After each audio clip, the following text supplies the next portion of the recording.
миллион жарымдай қарызымыз болып, соның жабылуын тіледік, жұмыс істеп жүріп жартысын енді біте ма деп пландағанда, дұғамен арқасында әйтеуір 700 мыңы кешіріліп, көмек болып, тезірек жабылды.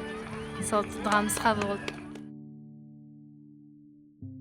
Осыдан 3 жыл бұрын Алла тағаладан адал жармен осындай тұңғышым кішкентай ұл болсын деп тілегенмін.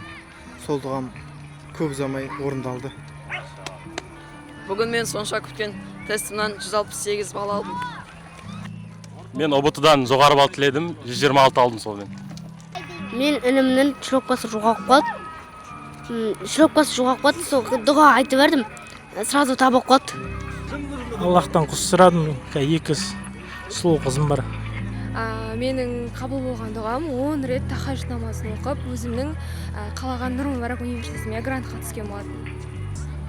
Алладан тілеген дұғаларымыздың бірі адал дос табу. Алла шүкір біреуіміз таптық. Мен негізінде будильникпен тұра алмайтын адаммын.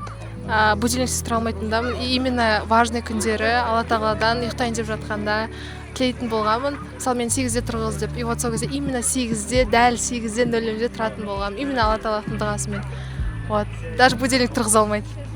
Менің ең тез әрі бала күндегі орындалған дұғам, бір күні сабақтан келе жатқанда автобусқа мінетін проездімді жоғалтып алып, Құдайдан, Құдайым, қалтамның кез келген жерінен бір тиын болсын тауып алайыншы дегенде, сумкамның алдыңғы қалтасын ашып қарасам, 100 теңгемді тауып алдым.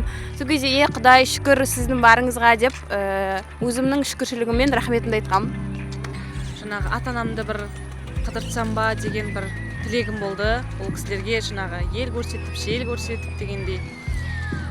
Сол 2000 осы Алланың қалауымен осы 2026 жылы 25 мамырда ата-анамды Турция еліне апарған болатынмын.